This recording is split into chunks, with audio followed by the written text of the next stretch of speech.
16 জন মানুষ দুনিয়া থেকে বিদায় নিয়েছেন। ইন্না লিল্লাহি ওয়া ইন্না ইলাইহি রাজিউন। মহান আল্লাহ তাআলার দরবারে দোয়া করি, আল্লাহ তাআলা তাদের সকলকে ক্ষমা করুন, তাদের উপর রহম করুন এবং পরিণতিতে আল্লাহ তাআলা তাদেরকে জান্নাত নসিব করুন। যারা ঈমান নিয়ে বিদায় নিয়েছে, আল্লাহ তাআলা যেহেতু দুর্ঘটনা কবলিত হয়ে তারা বিদায় নিয়েছে, আল্লাহ তাআলা তাদেরকে শহীদের মর্যাদাও দান করুন। এ মানুষগুলা গরিব মানুষ, পেটের দাগিতে ছোট্ট এই কারখানায় কাজ করত শ্রমিক হিসাবে। নিশ্চয়ই তাদের পরিবার অসচ্ছল। একদিকে পরিবারের অসচ্ছলতা, আরেকদিকে এই সময়টাই তাদের বুক থেকে তাদের প্রিয়জন চলে যাওয়া। যাদের চলে গেছে ব্যথাটা তারা যতটা অনুভব করতে পারবে, আমরা হাজার চেষ্টা করলে অতটা অনুভব করতে পারবো না। তারপরে আমরা তাদের ব্যথার সাথে একমত, সমবেদনা প্রকাশ করছি। আল্লাহ তাআলার দরবারে দোয়া করি, আল্লাহ তাদেরকে উত্তম ধৈর্য ধারণ করার তৌফিক দান করুন এবং যে ক্ষতিটা তাদের সংসারে পরিবারে হয়ে গেল, আল্লাহ রাব্বুল আলামিন নিজে অভিভাবক হয়ে তাদের এই ক্ষতিটা পুষিয়ে দিন। আমরা যারা আছি আমাদেরও কিছু মানবিক দায়িত্ব বর্তায়। সরকারের কাছে আমাদের অনুরোধ থাকবে, এই ঘটনার আদ্যপান্ত যথাযথ তদন্ত করে যদি এর পিছনে কারো গাফিলতি অথবা কারো কোনো দুর্বলতা থেকে থাকে, বিষয়টা চিহ্নিত করে উপযুক্ত ব্যবস্থা যেন আইনিভাবেই নেওয়া হয়।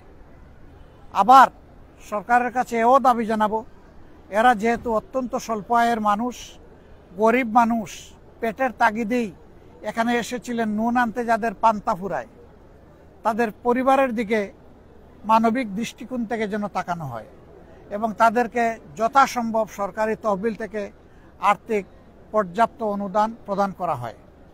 আমরা একটা সংগঠন হিসাবে মানবিকতা আমাদের অন্যতম অগ্রাধিকার। আমরা এ ধরনের ক্ষেত্রে চেষ্টা করি যত দ্রুত সম্ভব ক্ষতিগ্রস্ত পরিবারের পাশে দাঁড়ানো। ইনশাল্লাহ এই ক্ষেত্রে আল্লাহর মেহেরবানি তার ব্যতিক্রম হবে না। আমরা খুব দ্রুতই তাদের পাশে দাঁড়াবো। আপাতত পরিবারগুলোকে যারা নিহত হয়েছেন তাদের মাথা পিছু আমরা ইনশাল্লাহ 1 লক্ষ টাকা করে তাদের পরিবারে পৌঁছে দেব।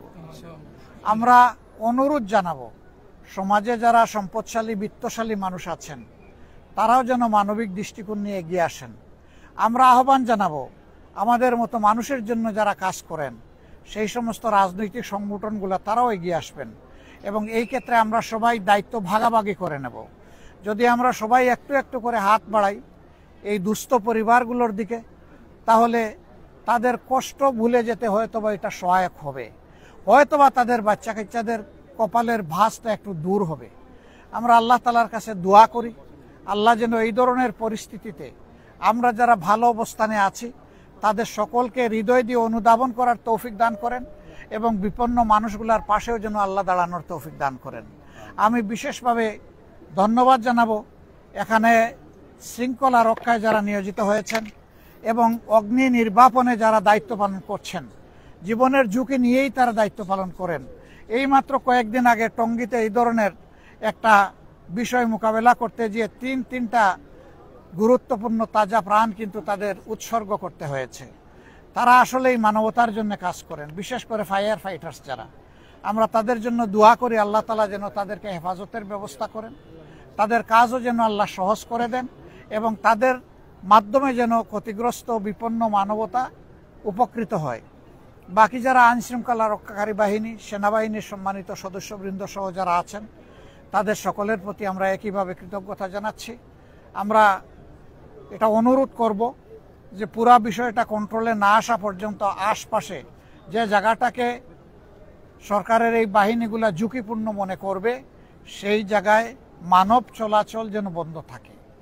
প্রয়োজনে আমরা 1 সপ্তাহ, 3 দিন, 5 দিন ব্যবসা বাণিজ্য বন্ধ রাখব, কিন্তু জীবনের অতিরিক্ত ঝুঁকি আমরা নিতে যাব না। জীবন অনেক মূল্যবান, ক্ষতিগ্রস্ত হয়ে গেলে এটা ফেরত পাওয়া যাবে না। সম্পদ ধ্বংস হলে সম্পদ গড়া যাবে, কিন্তু জীবন গড়ার কোনো ব্যাপার নয়, চলে গেলে চলেই গেল।